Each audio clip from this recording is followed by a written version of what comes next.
Great to see you all and welcome. Thank you for deciding to invest your time to grow as an individual and as a professional through this new webinar, part of the Economy of Francesco. By way of a very quick introduction, my name is Francesco Tronci. I'm an engineer. I'm a Harvard MBA. I currently work in finance and private equity, but I'm also a volunteer for a range of different nonprofits, mainly focused on education, talent, international exchanges, and emerging markets. And of course, also for the Economy of Francesco. So for me, it's very interesting to be here today together with you. And as you can see, a very interesting group of speakers, which I'm going to introduce in a minute. But first, just a couple of housekeeping announcements. So I'll do my best to moderate and to highlight the questions from the audience. So feel free to write them in the chat on YouTube. And we have some volunteers who will pick several questions to ask to the speakers and point them out to me. Also, we have some volunteers which will be providing translations in Italian, Spanish, and Portuguese, and you will find the links to follow them in the chat at the bottom of the YouTube video. So I want to thank all the volunteers, including the translators and the whole Economy of Francesco and our village Vocation and Profit for making this event possible. And as a reminder, if you're a speaker and would like to intervene, of course, remember to turn on your mic. And also, if you're one of the young participants who will also be asking questions live, you can feel free to turn on your video whenever you want to get on stage. So I will ask now some of our young participants to turn on your videos. So Ramon, Valentina, if you want to join us on stage for a moment. There you go. It's great to see you. And I know you'll be joining us later on in the conversation. So thank you for being here. And of course, also feel free to monitor the chat if you'd like and ask questions either from yourself or the rest of the community at any point. Finally, also Professor Luigino Bruni would have wanted to be here as well, but he couldn't, although he sends his regards and a note of encouragement, as he's a big supporter of today's topics. And therefore, on behalf of the whole Economy of Francesco, thank you to all the volunteers and the speakers. It's great to learn from you today. We'll be ending in 90 minutes sharp, so 7:30 p.m. Central Eastern Time. And without further ado, let me kick off the conversation. Of course, I like this to be a dialogue. So I'll just get us started, but then feel free to interact even directly without necessarily waiting for me to direct traffic in the conversation. So I'm going to start with Loughlin. So dear Loughlin, you were head of global tax at KPMG and were also part of their executive team. And after such a successful business career, you also were a co-founder of the BBB, Blueprint for a Better Business initiative.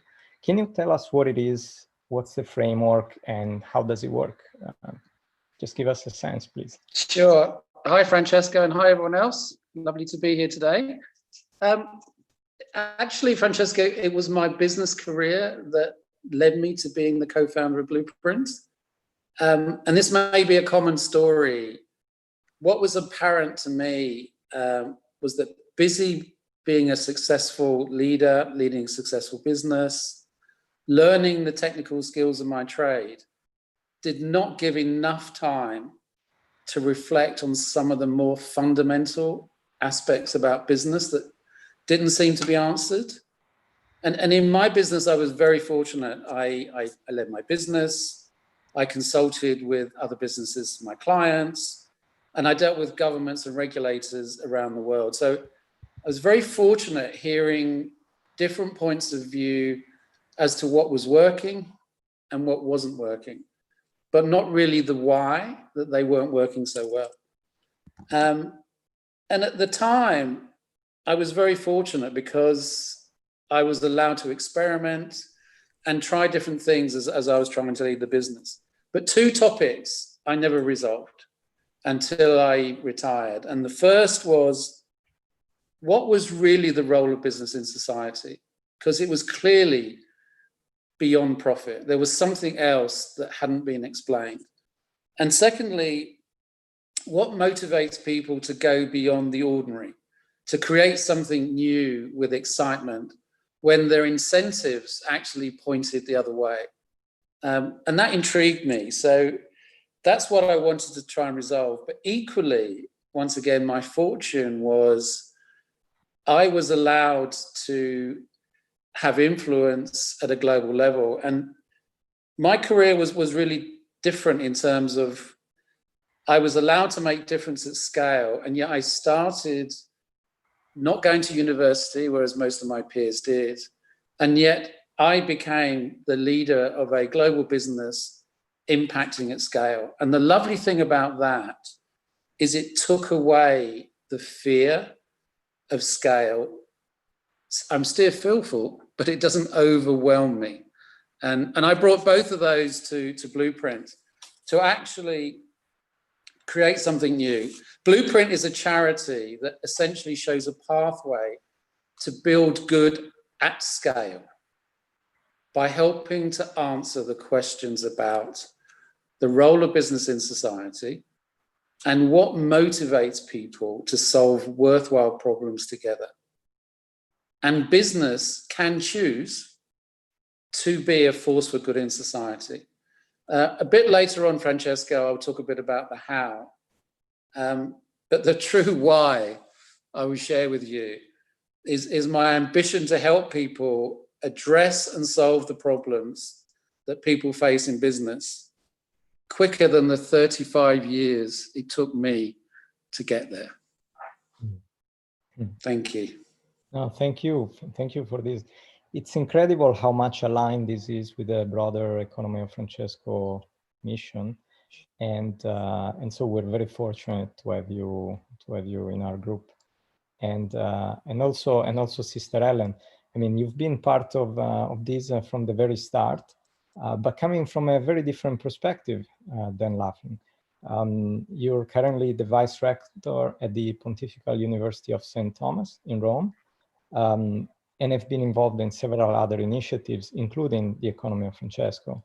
But what resonates for you about the Blueprint for a Better Business, and why is it so important to try to bridge what could be seen as a vocation for an individual, as is definitely the case for you, given what you do, with the purpose of a business, and how BBB tries to bring the two together? Thank you very much, Francesco. It's a real honor for me to be here with all these wonderful young people who are giving such a lot of energy to an older person like me, who's tried, a bit like Loughlin, through my life to try to put some of these principles into practice. Maybe I should just say at the beginning that, a bit like Francesco, I started out as an engineer, and really my life was changed by reading an article called Engineers and the Work People Do, which showed me that we engineers were looking at things completely the wrong way round. We were designing machines and then putting people in to fill the gaps that we couldn't fill properly with our machines. And instead, we should have been looking at the people and trying to see how we could create the technology to bring the most out of the skills and talents and capacities of the human beings. So that led me to start working on a thing called human-centered technology. And then this led me to where I am now. It led me to join the Dominican Order. It led me to learn a lot about Catholic social thought, which is a fundamental set of ideas behind Blueprint for Better Business. And I think we called our talk today Business as a Human System. And I think if we are going to really put the human person at the center, which I think is what Catholic social thought is about and what a lot of the Economy of Francesco is about, we're going to have the word vocation in it somewhere, because all of us have a vocation. And we see now in business, and maybe many of our young people who are studying business or working in businesses see this now, this big movement in business to talk about purpose, which really got going after the financial crisis, when everybody was asking themselves, why? Why are we doing this? What's going wrong with the business world? And in a way, we could say that purpose is sort of like the vocation of the business system, in a way. we could see that business has a meaning that goes beyond profit making, and it's about human development, and it's about allowing life to develop. And human development meaning there in relation with the rest of creation. Human beings are stewards of creation in a healthy and ongoing relationship with the rest of the world around us. And so I think, you know, those ideas are really behind Blueprint, and that's why we're so happy to be able to share them with young people in Economy of Francesco, especially through the lens of Vocation and Profit, which is our village offering our webinar today, because it's makes so much sense in terms of what business can do and how through Blueprint we can help move things in that direction. That's great. That's great. And I love how both you and Loughlin had very successful and rich careers, reaching so many experiences, and then you're happy to bring them and to share them with others to try, as Loughlin was saying, to shorten the time it takes for somebody that's younger to realize all the implications of what their profession or their role in society can have on others, and maybe try to, instead of reinventing the wheel every time, trying to leverage on the learnings that you had in your career. And actually, so last but not least, let me turn to Nash. We're very fortunate to have Nash as well with us today.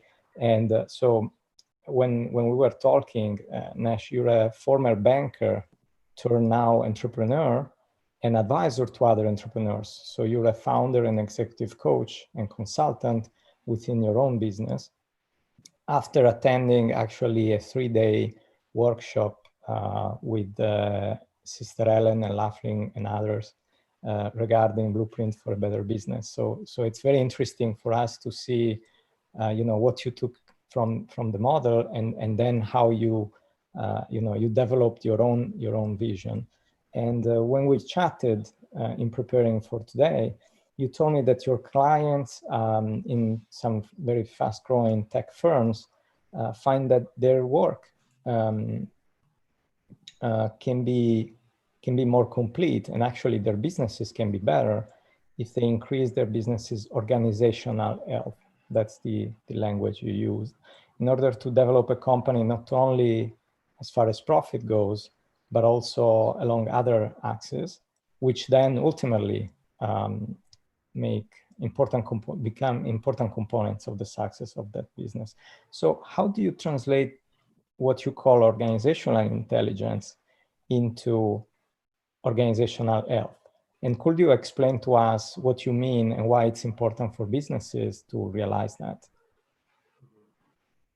Well, first of all, thank you guys so much for having me. It's always a massive privilege to be invited and to have the chance to speak.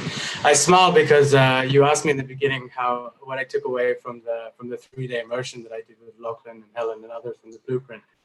And I do distinctly remember leaving those 3 days just feeling really fried mentally and just having so many burning questions that felt like they really needed answers. And I kind of got in there thinking that I might get some answers, but I left with more questions than I did answers. That did spur on some learning that actually, you know, there is a huge value in having the right questions. The right questions are a great motivator, driver, to help us to go and search for the answers that are meaningful, the answers that connect intellectually, but also deeper than intellectually with our hearts and our whole beings. And I think that when we connect those two together, then we feel like we have the answer. So questions are a great thing. So the Blueprint immersion was very formative in helping me to formulate the right questions. You asked about organizational intelligence and organizational health.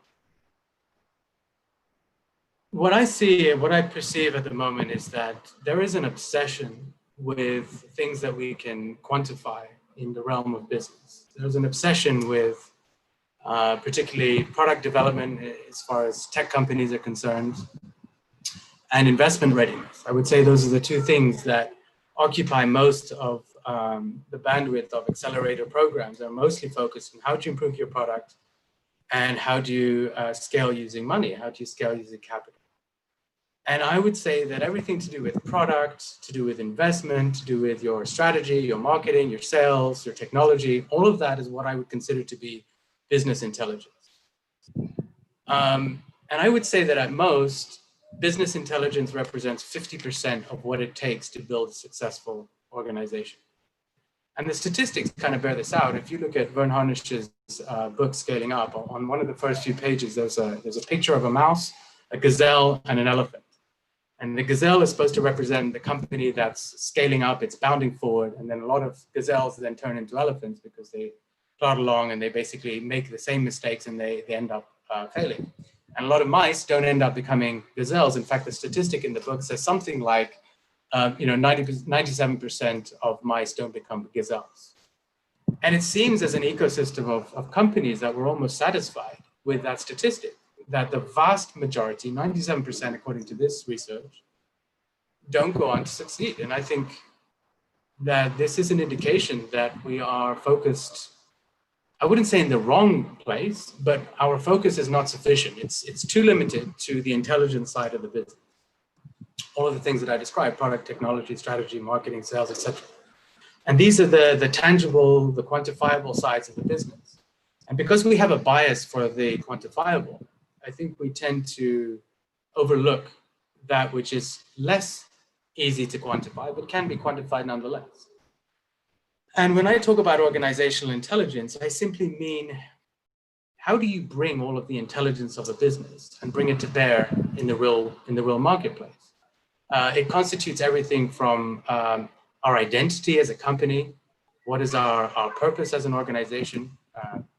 I should say that the blueprint have been very much part of my evolution and my thinking. So you'll see a lot of correlation between what I'm saying and what Loughlin and Helen are saying. So part of organizational health is, in my language, it's really about understanding, well, why do we exist? If business doesn't exist to make a profit, and profit is a byproduct, then what is that purpose that drives business? And once we understand that purpose, then how does that reflect into our strategy? Because I often ask entrepreneurs a question: what is the purpose of strategy? And they give a various answers. But I think the answer is quite simple. The purpose of strategy is to actually fulfill the purpose. And so then we have to align our purpose and our decisions and our direction. So another aspect of organizational health is, how do we change what we do to be aligned with our purpose? How do we have coherence between those things? Another aspect might be our vision, the behaviors that drive us in towards achieving our purpose, what many people call the values. And we could go beyond that and say, do we have clarity about what's most important in the next 90 days as an entrepreneur? Oftentimes I sit around with executive teams and I ask them the question, okay, what is your single biggest strategic priority in the business for the next 90 days? And I invite everybody to write down their answers. And more often than not, what I get is a range of different answers. Oftentimes I get as many answers as there are people in the room. So while you might have all of the intelligence of the business, if people aren't seeing the direction to be in the same place, if they don't understand what the single most important strategic priority is in the business for the next 90 days, which is a short-term horizon, then what chance have we got of translating the product and the intelligence and the investment into value on the ground? And so organizational health to me is like the wind that drives the wind turbine. The turbine it requires intelligence, intelligent sciences to know the geology of the rock, where to place it, the engineering to manufacture the thing, how to translate the energy that it generates into power, and so on. These are all the intelligence aspects of the wind turbine. But without wind, the turbine doesn't generate any value. It's potential value. And that's what intelligence is, it's potential value. But without the organizational health, the cohesion, the clarity, the health of team dynamics, being able to operate as a high-performing team, without understanding what your purpose is and how that reflects into your strategy, without making decisions that are aligned and so on, you get this huge failure rate. You get a huge failure rate of companies that have all of the quote-unquote ingredients of success, but yet are not succeeding. And so to me, organizational intelligence is the missing link between, real success in business. And when I say success, and I say real success, I mean success in 3 dimensions. We cannot have just rampant growth and profit if people are getting burnt out, exhausted, and breaking apart in their relationships at the same time, that's not real success. We can't have success unless there's social value being created at the core of the business, not as a peripheral activity on the side. You know, when I worked for the investment banking world, it was very much about core business and then social responsibility, two distinct sets of activities. And one of them got a very small piece of the pie and the other got the vast majority of the attention. And to me, that doesn't work as a business model. That's not driving success if the social value and the business model are disconnected from one another. So organizational health is like, is the bridge that connects us back. It's what enables us to leverage and translate that intelligence into value in the ground. Thank you for that. Thank you. So, Loughlin, going deep diving a little bit more. So we understand why the blueprint for a better business is important, and you all gave 3 different points of views that put our attention to the topic. But can you explain a little bit more, you know, how blueprint is designed, how it can provide a pathway for businesses to contribute to a better economy, and perhaps even how it tries to approach the potential gap between purpose and profit? Sure. Now I'm going to ask my long-term colleague and assistant. Thank you so much, Helen. Coming back to what Nash was talking about, I think we agree that you cannot have a healthy business without healthy people and a healthy society. And that thinking is what drives the design principles of Blueprint, which I will explain. So the design principles start with business is a series of relationships. It's essentially human. It's not just simply contracts. Contracts are shaped by the humanity. Business rules and what is expected are created and shaped by society for the good of society, not business shaping society for its own ends. Business as a collection of people in their formation and their development as people acts as a social institution, and therefore they should contribute to the development and formation of people. And importantly, we need to understand the complexity of people, but a way to describe them, we call the duality, is as humans, we are self-interested. That is not the same as selfish. It's self-interested to make sure our basic needs are looked after, from which we have a platform to be whole, which is to seek meaning, to be in relationship and care for others. So the two are interconnected. I cannot care if I'm in fear, but once I'm out of fear, I'm released to be my whole. And finally, what we would sum up as our guiding principles is each person is a someone worthy of dignity, not as something to be exploited, which goes right back to Helen's original view around engineering and machines and their relationship.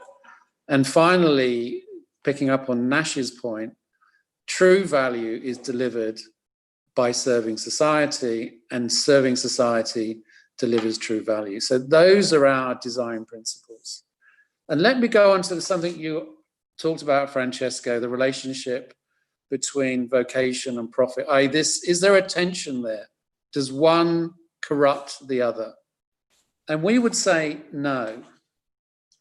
What we have tried to do as part of Blueprint is to explore and give meaning to words. I will be frank with you, it's deficient because it's in English, but it gives you a platform to see how looking at words and exploring them can give you stronger meaning. So let's start with profit. Profit is generally seen to be financial gain, but profit also means to benefit from. If you then think about profit in its wider context of value, once again, people will narrowly look to its financial value, which is essential to invest and sustain a business. But also, you need to create social value, which is also necessary to sustain the business, because the business creates the opportunity both for meaningful work, but also to produce goods that are truly good and services that truly serve. Now, the issue is, if you follow the narrow side of financial gain and financial value, you have no need of vocation, because you can drive that value simply by contract and extrinsic rewards. I will give you something in exchange for what I want. So if you only think narrowly about financial value and financial gain, you don't get to talk about vocation. But if you realize the true extent of the potential of the business is to create gain and benefit and financial value and social value, you absolutely need vocation, because that goes beyond profit to joy and desire. So let's move to vocation. And vocation, we would say as well, is it's a call or a summons. And Helen talked about it at the beginning. There are two calls and summons. There are to ourselves, our personal meaning, our quest to find out who we are at our fullest potential. So there's a question of awareness, accountability for looking for that, and a sense of agency that we use that to make a difference. So that's our personal meaning. The other side of vocation is where you have a collective, like a company, which brings people together and actually explains why they should come together. But what it effectively does to work is to create a platform for people to nurture, find, and develop their meaning and formation of character. So if you bring this together, what effectively business as a human system means is thinking about business with responsibilities around the formation of people as they are developing as humans, the dignity of work as a signal that work is a source of meaning, the ability to create common goods because we come together to create them is not imposed, and also seeing profit as an outcome and a participation, not something that is then taken away and given to someone else. So in our thinking, that once you expand the meaning of profit, you must go to vocation. And if you understand vocation as personal and collective, you can see business is a vehicle to create both financial and social value. And that is essential, particularly this point about creating common goods. And I don't know whether, Helen, you want to say anything about that? Yeah, I think I can add something quite useful at this point, because we mentioned when we were looking at the first slide that we've got this idea about duality. In a way, another way of thinking about that is to say that we're coming out of a period of history, about 250 years, where we have focused in our whole worldview on the individual. The central problem of modern philosophy became human freedom, and it was seen in a very individualistic way. And the social system and the natural environment around us became problems, potential limits on human freedom, and we had to sort of look at it it became a complex thing for us to deal with. In a way, what we're recognizing now with the problems that we have now, which are all social and systemic, social exclusion and climate change and all the other many problems that we could identify, we have to really bring back this social dimension of the human person, recognizing that we are relational as well as individual. And this slide, in a way, captures this sense of the duality, these two things which are coterminous at the same time, We are individuated members of the species Homo sapiens sapiens. And each one of us has specific needs for food, for shelter, for also for status in hierarchy structures. You know, we need those things, and we do compete with each other for those things.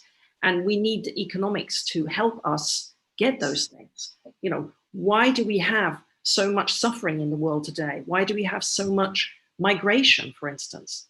Many people are moving because they don't see enough economic output, enough possibility to found a family, to take care of their children.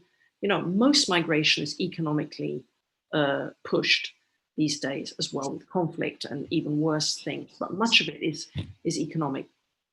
So we need to have this individual needs taken care of, these sort of basic foundational needs. But if we think about what's happening in our work processes, if we think about what's going on in a business when we're trying to work together towards something, we have processes which are producing two outputs. You know, John Paul, in his encyclical Laborum Exigens, which came out in 1981, he talked about this in terms of the what he called the objective output, which we can measure, things like the products, the profits, the policies, all those things. We can usually see them, we can certainly measure them. And what he called the subjective output, which was the change in the human beings that occurs to them as part of doing their work. And that can be positive, it can be negative, it can be all kinds of things. So all of our work processes, all of our business processes have this duality of outcome. This duality which is, on the one hand, focused on what we can call foundational goods, things which are foundational to the human life. If we don't have them, they're like the broken foundations of a house. You know, if a house doesn't have proper foundations, it falls down. And if human beings and human communities don't have enough of these kinds of goods, foundational goods, they start to break down. We start to have some fundamental problems in society. But no house is its foundation, and no community is just made up of these foundational goods.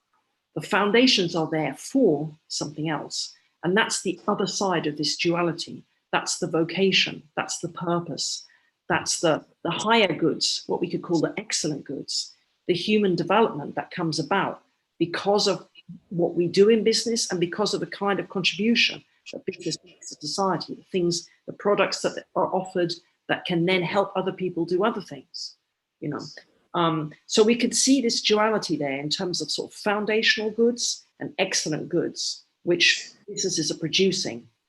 And we could also see, John, this is the last thing I'll say, another way of thinking about the kinds of goods that businesses produce. We could think about profit as a foundational good and other goods like it, technology, policies, all the kinds of instruments and tools that we use to do something. We could think about them as goods which have to be allocated between people. You know, if you want to share the output of the business, its final result at the end of the year, you have to allocate it. Some of it goes to the employees, some of it goes to the investors. We might give some of it in the future to the customers with lower prices. You know, that's the only way we can share it, is allocating it. The other kind of good, though, that we're producing in business all the time is one in which we participated goods. And these are, in a way, the really powerful ones, because without participation in a shared activity, in a shared idea of the good life, in a shared idea of justice, for instance, we don't know how to allocate. We can't create properly and share properly goods like profit, like technology, like all the tools we have, unless we share in a participated good, a good which is bigger than all of us, a good in which we participate, in which we continue to grow. And so the important thing, one of the key things I'd say in Blueprint is that we always want to say there's these two dimensions. There's these two dimensions of the human person, individual and relational. Relational also means spiritual, moving out to God as well. But there's also these two dimensions of the business and of social life, of any social activity. There's it's sort of foundational goods like profit, and there's excellent goods. And then there's allocated goods and the participated goods. And we're in this world of this amazing richness of goods which are being produced. And we need to recognize it. It's a bit like what Nash was saying. We can have as much organizational intelligence as we want. If we don't have health as well to go with it, we are not going to produce the output that we produce. So all the time, in many, many things that people are saying now, we see these two dimensions coming in to what we're thinking. Oh, okay, thank you, Lockley. Thank you, Helen. And we took that thinking and we wanted to make it accessible to skeptical people, because some believe, and we dispute, that the richness of thinking that Helen is talking about is reserved to a societal context. And our belief is that if you view business as a societal context, it should equally translate. And therefore, what Blueprint did was produce something which is called the Blueprint 5 Principles of a Purpose-Driven Business. And if you went back to the first slide and the design principles, you will see how they're built into this framing. Essentially, it's a system. It's a system which is built as a series of relationships, not simply contracts. Its purpose is driven by serving society and actually the dignity of people. That is what drives the outcome of profit rather than the purpose of business being for investors. So if you actually look at these design principles, what we've produced is a way to look at business in a way that business people would recognize, because they recognize the relationships with customers and suppliers. They recognize the relationships with their employees. They recognize they need to deal with communities. And then increasingly, they recognize that they are bounded by a planet that they need to nurture. And what these principles do is bring those together so that as a business person, you can ask yourself, well, I like what Helen is saying, but can I make it work in business? And we would say the answer is yes. If you think about the relationships are what create the value, is the meaning of value is serving society and the dignity of people. And through creating that value, the company can participate, as Helen said, and participation is necessary to sustain the business. But equally, it's an inclusive way of thinking, because those relationships depend on mutuality. And therefore, if you look at the center, one of the main issues is enabling and welcoming public scrutiny, which is really saying that to have a relationship, you need to be in dialogue with people. Otherwise, it is not a relationship. It is a power driven by a contract. So this is what we show to people as a practical way to translate the thinking into practice. And this is a snapshot of the actions you would take. And we encourage companies to build those relevant to their company and sector.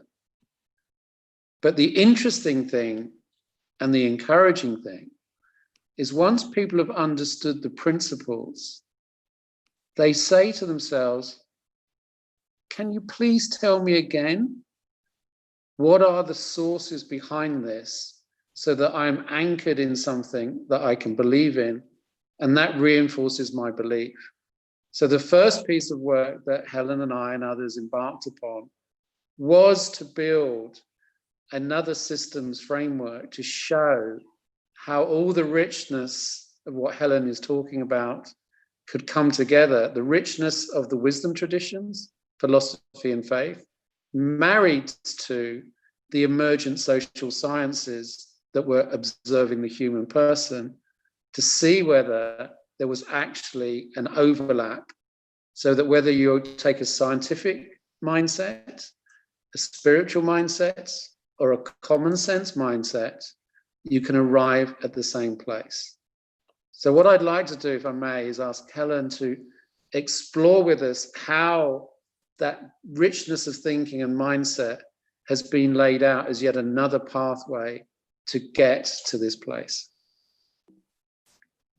Okay, thank you very much, Loughlin.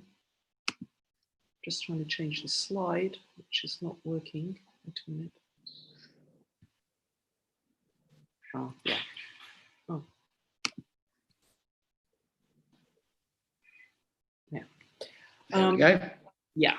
So here perhaps it's good to start with a little bit of history. As we said, after the financial crisis, there was a big soul searching amongst many people in the big business world, the global businesses, who were the ones most implicated in the crisis, especially financial businesses. And at that time, some big people, big names in the business world read the encyclical that Benedict XVI came out with in 2009 called Caritas in Veritate, which was in part an analysis of the financial crisis. It did other things as well, but that was one of the things it did. And this really struck them.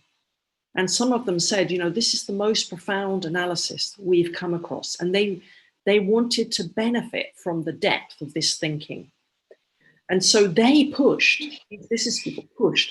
few people to get together, including me and Loughlin, to start working on this. How could we capture the thinking that was behind this encyclical and propose it to people in business so that they could use it? And so we came up in the end with this document, which is over 2 slides. This is the first part of the document, which we call the framework. And this one is looking at how do we define purpose? You know, we've got businesses in many different sectors of the economy doing many different things. How could we help all of them in this deeper way define what they are about? And the more we worked on this, the more we realized that although the starting point was that encyclical in Benedict XVI's document, it was as if it was like a huge tree with the trunk, the root went down into Catholic social thought, but it grew up and it opened out into a massive foliage which welcomes and includes many, many other religious traditions. And in fact, we've had quite an active interreligious group working around Blueprint from the beginning. Because the idea here would be that these ancient traditions that have lasted thousands of years, they know something about what it means to be human, and they can throw light on our current problems. And often we can find that modern sciences, especially the new ones like neuroscience and genetics, come up with results which are more correlated with the way those wisdom traditions see the human being than classic economic theory does, or some of the other big social science theories that we have.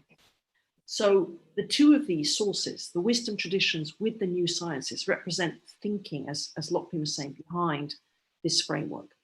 And we felt that, carrying on with this idea of the duality, that there were 2 basic elements for defining purpose. And if you know Catholic social thought, you'll recognize these things immediately.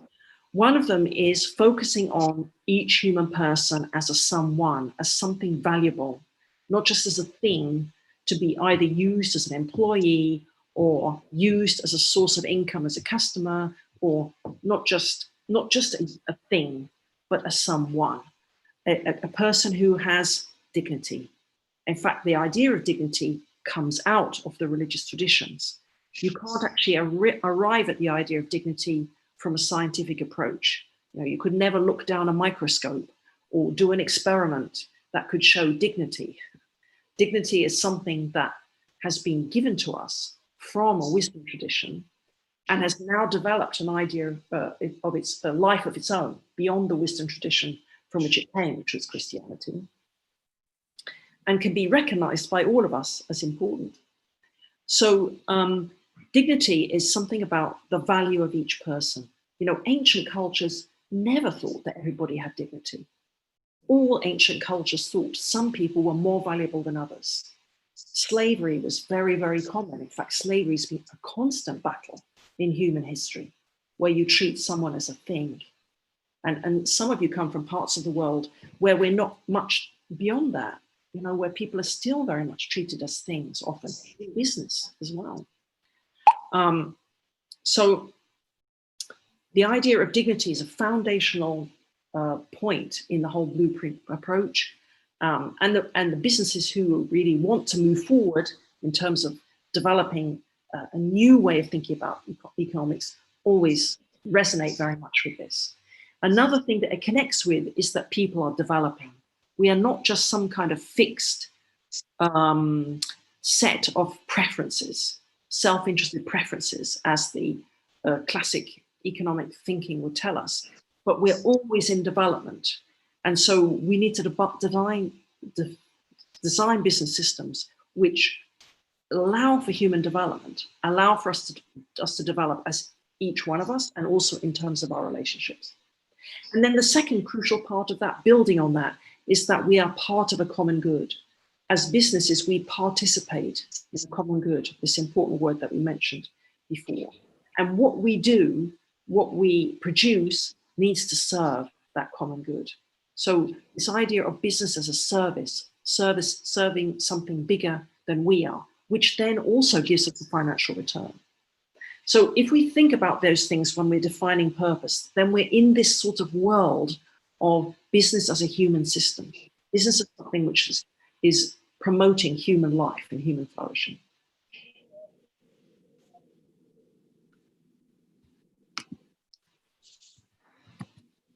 A little bit of problem here with my slides.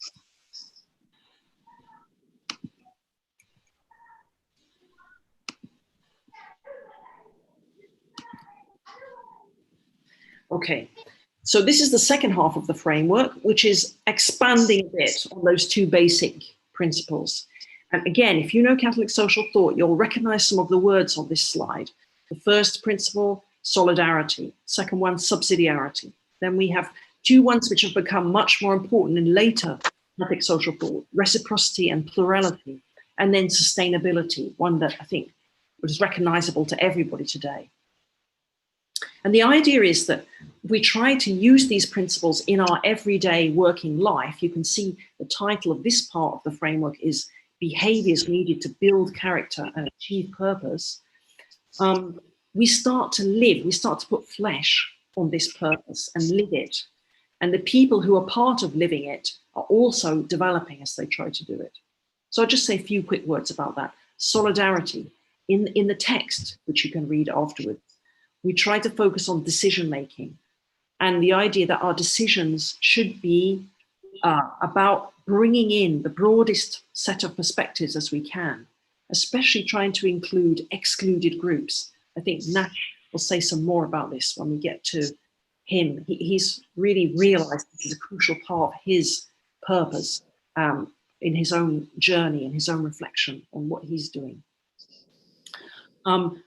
Subsidiarity is about creating freedom with responsibility, as we say, allowing people as much as possible to make decisions, but also supporting them in those decisions. So that's especially important in organizations, for instance, when we're designing work systems and jobs. But it also works at all different kinds of levels in society, between businesses and customers, for instance. And then we have two principles which are a little bit more fine-grained, if you like. Whereas solidarity and subsidiarity may be big business organizational principles, reciprocity and plurality are much more about the day-to-day interactions between people. Reciprocity about building trust, fundamentally. Trust starts in personal relationships, only then can be scaled up to bigger levels.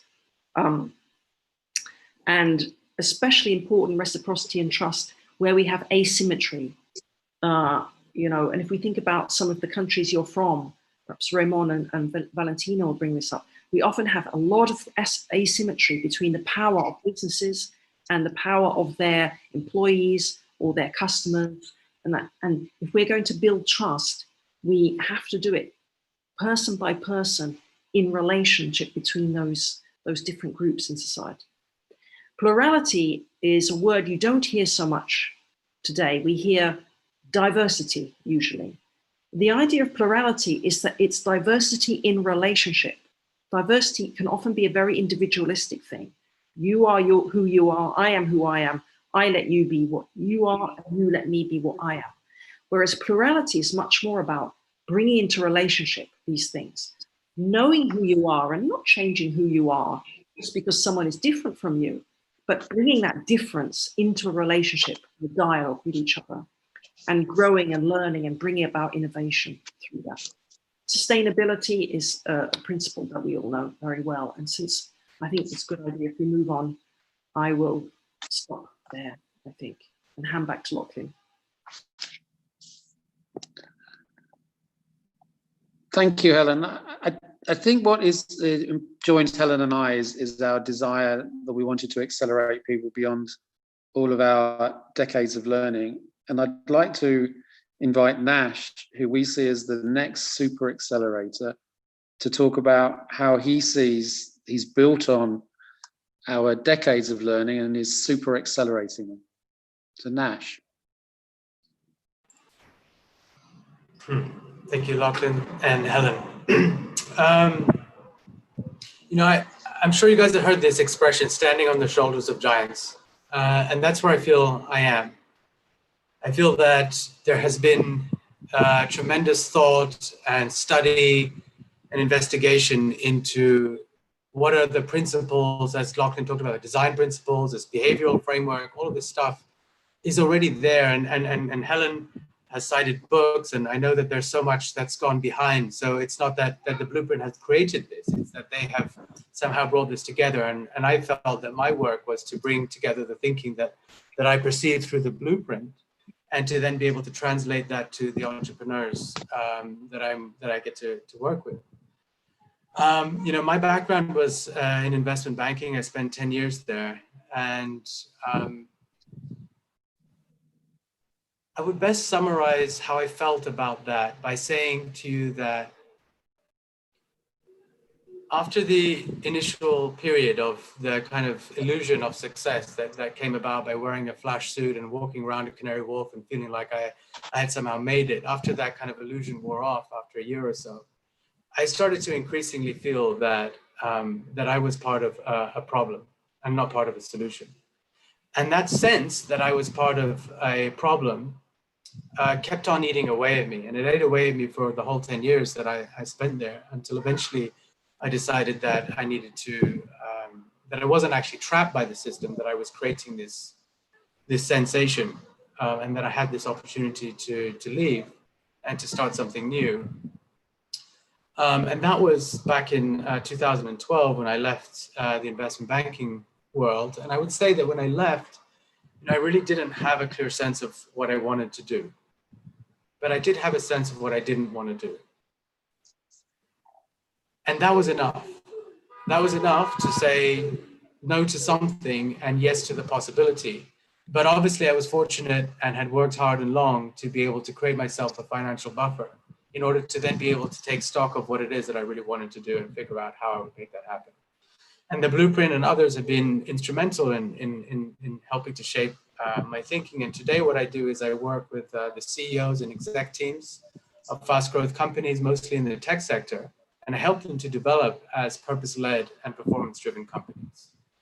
I see that there's this tremendous focus, as I mentioned earlier on product and on investment readiness, but I see that there's this huge part of the equation, which, as I described earlier, I think relates to organizational health, which is not really treated in a direct way, not in a systematic way.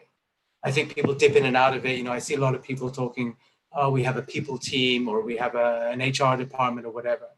And this just seems to scratch the surface, because we've been talking about business as a human system. And in my perspective, business is a human system. As Loughlin described, it is nothing more than a group of people coming together with their discretionary effort to achieve something that on their own they wouldn't be able to achieve. It's voluntary. We're not often forced into business. We choose to go that way. We choose which businesses we want to work for and which ones we don't. And so there's an element of discretionary effort in that. And so what that means to say is, at the base of business as a human system, for me, at least in the way that I've understood it or that I apply it, is to say, what are the drivers, the fundamental drivers that are unique to all human beings? It doesn't matter if you're Japanese or Spanish or British or Indian, it doesn't make a difference. It doesn't matter if you're 90 or 19. What are the factors? What are the forces that just drive us as a species? What are the common drivers of human behavior? And I think when I speak to people in business about that, there's a sense that people are very complicated and that they're very hard to understand. And I think to some extent, I think we can all relate to that. But I also think that there are certain factors that drive all of us to achieve the best version and to be the best version of ourselves. And I've summarized that as three things, which are the desire to be in meaningful relationships. Helen and Loughlin already talk about that. So we all desire to be in rich relationships, I think. And there's also a desire for mastery. There's a desire to be the best version of ourselves. Nobody wakes up in the morning thinking, how can I do a lousy job today? That's just not how we're wired typically. And if people are doing a lazy job, then you have to question the conditions within which they're operating. So I think invariably there is a desire to do the best and to be a master at something. And then there's also this deeper desire that we have for contribution. The desire to actually achieve something that's not just in service of ourselves. And I think we can all probably think back to a time in our lives when we've done something that's been serving of other people and then notice how that generates well-being for ourselves. So these are the basic principles: relationship, mastery, and a desire for contribution, around which I built the business human system. And so from there, I've been creating a method, which is called the high impact culture method. It's based in these three pillars of organizational purpose. Why do I exist as a company? Why do we exist? What's our collective meaning? And how do we translate that into our strategy? Clarity, which is all about where are we going and how are we going to measure success? And also, are the decisions that we take aligned with our identity? And then health, which is to do with the dynamics of a high performing team. What does it take to actually build a high performing team?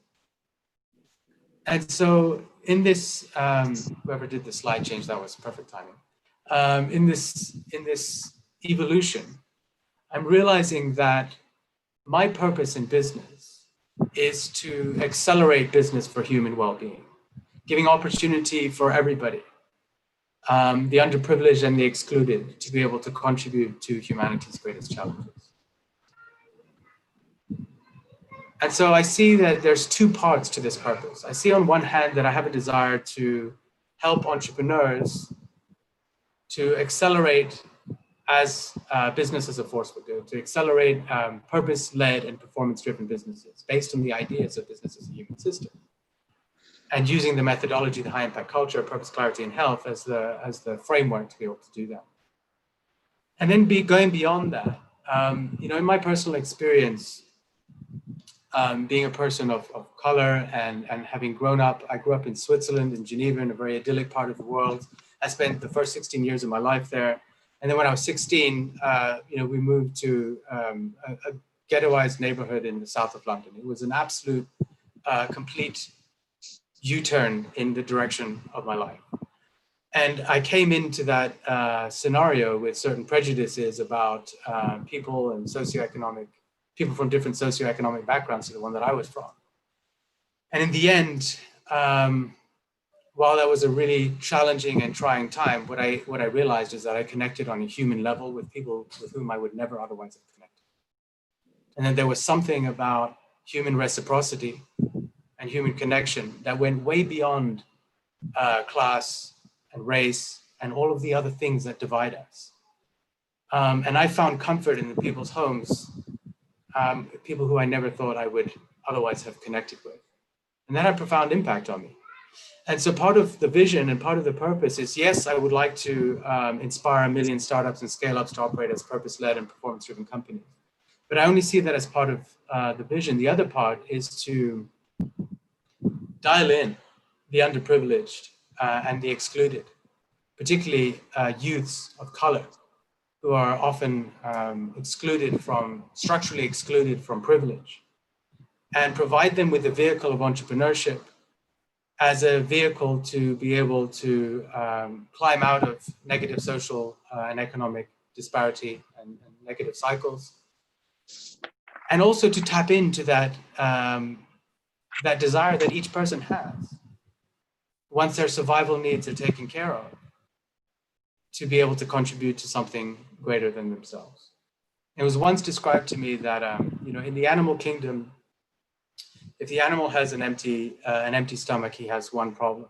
And if he has a full stomach, the animal has no problems. And in the human situation, if the human being has an empty stomach, he also has one problem. But if he has a full belly, a full stomach, then he has 100 problems. Essentially saying that what it means to be a human begins when our survival needs are taken care of. And so I see very much that entrepreneurship can be a vehicle for helping the underserved to overcome their social and economic challenges, and then to tap into those deeper levels of meaning and fulfillment, what it ultimately means to be a human being. And so I see part of this as, I'll be brief, but I see part of this as something that I can achieve through business, which is really the acceleration of businesses, the vision that's described on that page. And then the part about working with the underserved and the excluded, I see that almost as a foundation, as an NGO, which would be married to the business, which would be in some way funded and supported by the business. And that's the direction in which I'm in. Right now, I'm in the process of trying to put together an accelerator program, which is focused not in product and technology and investment readiness, but focused in organizational health. Thank you, Nash. Thank you. That's very interesting. And at this point, I would like to open it up also to our young participants to see whether they have any questions for any of our three speakers. Hi, guys. I'm Valentina from Chile. And first, I want to say thank you so much for sharing your time and life with us. It's an honor to be with you here. I'm thinking about when I was hearing you, the three of you, I was thinking about the letter that the Pope Francis sent us to us to collaborate with him into giving back the soul of the economy today. And also to each one of the young people who were invited and who have joined us in this journey. In this letter, the Pope Francis invited us to look at Saint Francis of Assisi and the way he's related with the people, with the creation, with the society, and also considering his call from Laudato Si. And I'm thinking about this, and in our village, in Laudato Si, I'm thinking about that we can find three dimensions about it. One is the sense of reality, the sense of citizenship, and also a call for a conversion. The name of our village is Vocation and Profit of the Economy of Francesco. So we're not a village, we're villagers with a purpose, with a common mission to serve the society. In the same way, we also believe that everything is connected, right? And each person is someone, not something, that will say Loughlin before. We walk with the history and through it, learning from the past, taking the challenges we are facing in the present and projecting into the future with the lights and with the shadows. We walk, each one of us, together from the value of our own identity and originality, culture, modes of governments, different economy models and experience, with the different generational ages and the diversity of knowledges and personal vocation. And also the proposal of the, Helen said the proposal of the, is the vocation of the business. And it's related with the rest of the creation. Thinking now about blueprint, and Nash, you said business is a human system with a purpose. And I see this invitation consider this three elements that in Laudato Si we have been talking before, the sense of reality, the sense of citizenship, and the conversion, and how is integrated integrate in this process, where first you said you have a change in the mentality of the people, and then this change of the mindset reflected in the people's behavior, and then goes in a positive change in the business world, with an aim of contributing to the common good of society. So here's my question. What have been the challenges that you have experienced to create this new mindset of relationship, and what you have been the best practices that you can share with us? Thank you, Valentina. I think I probably need a day to answer that. It's such a wonderful question. So thank you, because it takes so many things into account. But let's start with business. And as you correctly said, mindset.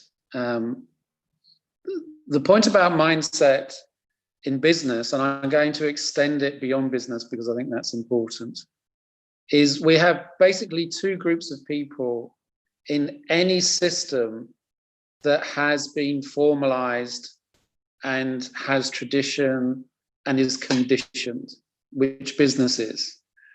And what we have to do is to look at the groups, and what we would say is there are two groups. There are the skeptics. This is not important to me. It is not going to happen. And then there are the adopters. I really like this new idea. I'm going to make it happen. And we have to deal with both differently. For the skeptics, what we need to do is to give them evidence that expectations of them and the definition of their success is changing.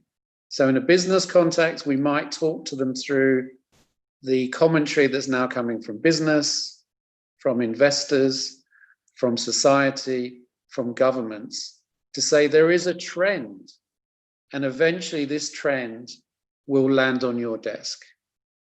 The second thing they worry about is, will this be a drag or a burden on the business, or will it help me perform better?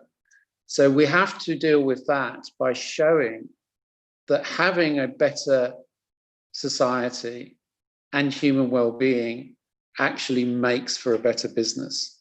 So we deal with their skeptics. Will it happen? Yes, it will. Is it bad for performance? No, it isn't. And then they begin to move to say, I understand now, I need to deal with this because you have provided the evidence. Now let's go to the adopters. And in some ways, they are the most dangerous because they're enthusiastic, they adopt new ideas, they try, but often they fail. And if they fail, the whole change could fail too. So we have to support the adopters. And the big problem they have is they use old tools to solve new problems.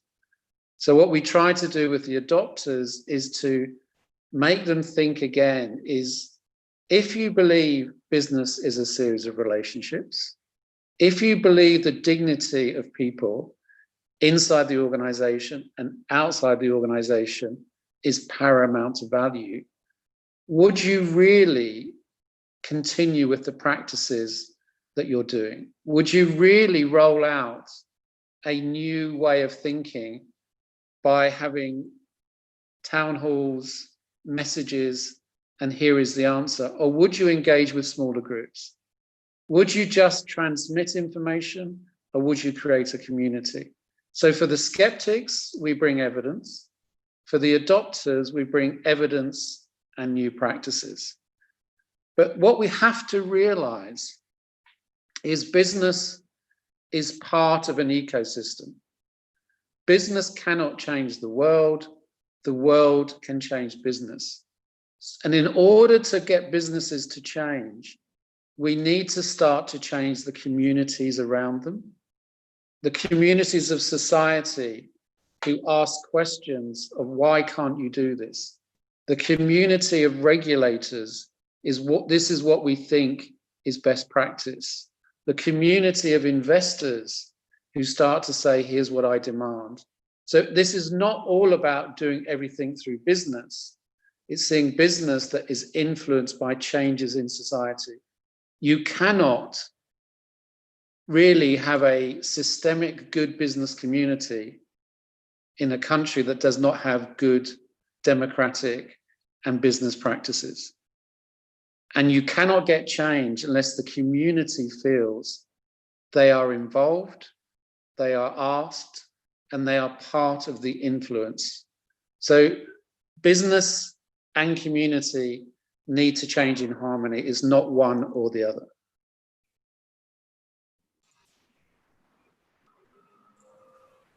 Thank you, Loughlin. And what about considering the current realities, you know, diversity economy models and diversity of the citizens of each country? What suggestion can you share with us if we would like to begin today by putting the person and his dignity in the center of the economy and business world? Can I just ask Valentina, my sense is, can we hold that question, because I think it is linked to a really powerful question that Ramon has. Yes. So could we ask Ramon to ask his question, but then answer both together? Would that work? Yeah, perfectly. Thank you. Olá, pessoal. Hello, everyone. My name is Ramon, and I live in Brazil, in Betim City, Minas Gerais. It's a pleasure to me to be here with you all. And first of all, I thought everything that was present here today was very interesting. And yes, I think it could be a good direction for creating fairer and more integral businesses. Thank you all. Loughlin, Helen, Nash, Valley, and Frank. So let's start it. I would like to know how this whole context present so far, mainly the blueprint, can contribute in practice to mitigate problems. Those are results of unfair, colonizing, epistemicida in Portuguese words, hegemonic economic model centered on economic wealth. So how could these methods not only spill over to social issues, but directly impact on these problems? When I say problems, I'm talking about very common problems for us who live in the countries of the global south. I'm talking about poverty that's not only economic poverty, but also one that limits our individual freedoms. I'm talking about social inequality. I am talking about people who may never have stopped to think about their vocation, who has to work as a way of survival and just it. In addition to these points, I would like to add two elements to this context. How to carry out this process with people being the protagonists of their lives and not mere spectators. When the focus of our actions, for example, is only on men and women in business, wouldn't we continue to disseminate the same uneven model, but with a friendlier configuration? So, secondly, as we know, many environmental and social impacts that we notice today emerge as a sequels of economic model based on self-interests. In Brazil and a lot of Latin American countries, African countries, the extractive industry is an example. We recently saw a crime caused by the mining company, Vale, unfortunately a Brazilian company in the city of Brumadinho, which murdered about 300 people, which is the mark, a violent mark of a model based on individual interests. Here, the idea that economic prosperity by itself generates general social well-being doesn't seem to be real. If it generates well-being, it's only for a few. The vast majority are still victims of the power and the will of the few. In this case, how would it be possible to align all of the social issues presented here today in industries where private interest is closely linked to a destructive social and environmental process, as mining companies, oil companies, and all the kinds of organizations. How to put these points into practice in these hegemonic models of companies with old paradigms based only on the economic growth that see people as resources or things. So these are my points, and thank you for the opportunity to share them. I'm going to be a fool and try to say something to Ramon's point. I say a fool because you've raised some really profound issues that have even triggered an emotional side to what we're talking about here. And I thank you for bringing that so raw, straight up passion. I certainly don't have an answer to that. But what I do say is that in the there's a very simple bell curve. It's called the law of diffusion of innovation. And in that law of diffusion of innovation, it basically talks about how paradigms and technologies move across the market and how they get adopted. And the law is basically broken. The bell curve is broken into various tranches of society: the pioneers, the early adopters, the early majority, et cetera, et cetera. And so, you know, there are companies out there in the world who are on a extreme end of social injustice and environmental injustice. And I think that sometimes this can make us feel a little bit powerless to actually affect positive change.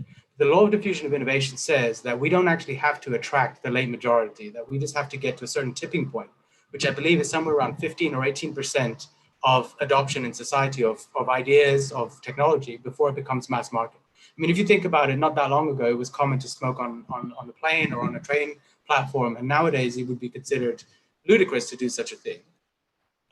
Even though there are many people who disagree with that idea, who would still like to smoke on the platform or on a plane. So it doesn't mean that everybody in society has to get on board with an idea in order for it to change. Does that make sense? So I think that we can invest our energies in those people, either skeptics or adopters that Loughlin was talking about, who show some receptivity, to the ideas instead of trying to fight against the current, because that's exhausting. Trying to convince somebody is a pointless exercise. But what we can do is ask questions of people, either the skeptics or the adopters. I have a model that I've been working on, which is about the discovery of purpose for entrepreneurial leaders. And it basically gets them to answer 4 questions. Number 1 is, what is the problem that we currently solve? So invariably, a business is already solving a problem. So the question then is, what is that problem that we're currently solving and for whom? First question. Second question is, what is the big human problem that we desire to solve? And this is when we blow it up. We look at what are the problems associated with the industry, with the sector, with the world. What are the things that move us personally? Is it environmental? Is it social? If it is social, then what aspect of social? Is it to do with ethnic minorities and not having access? Is it to do with injustice towards women, children, whatever? What are the things that move us personally as human beings? And what are the stories behind it? Because invariably there's a story behind the things that we care the most about. There's some personal connection over and above just an intellectual understanding of a problem. So what is the big human problem that we desire to solve is the second question. The third question is, are we capable? What problem are we capable to solve? So then looking at our organizational design, our capabilities, our technology, our networks, etc., and saying, which of those big human problems are we actually capable to solve? And lastly, how do we solve that problem at scale, sustainably, in a profitable way? Because profit is what sustains the social good. You mentioned at the end, about growth and how the economy is so focused on growth. It's absolutely right. And I think it was Kate Raworth, who I saw in the introductory video. She says that the modern economy has to grow whether or not it thrives.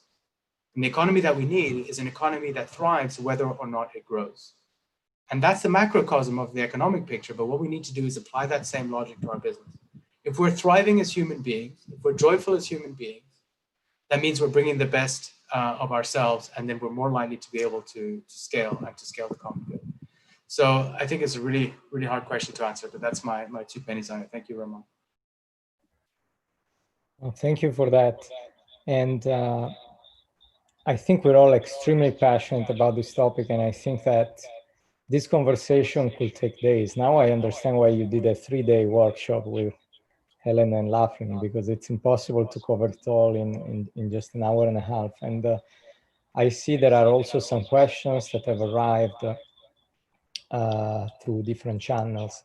And I will have so many questions also from my side. So I'm just going to try to summarize a few things into one question, and then I'd ask if each of you can take a small take on it. So we had a question from the audience, Carlos Antonio, asking whether in order to apply this and have an impact on the broader economy, he was wondering whether one should start from maybe small businesses because it's easier to impact them, or whether you start from educational institutions, or whether you start from public policy, or perhaps you need to start from everything at once. And also in relation to this, it seems to me that you have used essentially all your careers, everything you learn, to try to condense it into something that you feel it's implementable in practice. And we don't have time now to go into the details on how you implement it.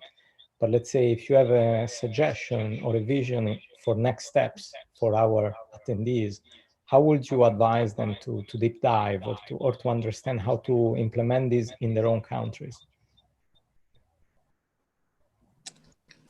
Should I do a quick answer for that? What Blueprint did was do a theory of change. What we said was, we want to make a difference at scale. So we went for large companies. The reason was, we thought they can make a big difference, but also through their supply chain, they could reach out to the smaller companies. So that's why we chose them. But we took the view, in order to change them, we needed to change the leaders. In order to change the leaders, you have to change their environment, who they speak to. So we get similar CEOs together and chairs, who they listen to. So we speak to the business schools to change the business school education. Who are they funded by? We spoke to the investors so they would change what they're demanding. Who are they influenced by? The communities in which they operate and their customers. So we work with them to provide a voice. Who are they always listening to now? Employees. So we're now providing access to employees to ask the right questions. One of the wonderful principles we think is in Blueprint, which is in the Guardian for future generations, is what we need to do is to create informed citizens who can challenge business to be better.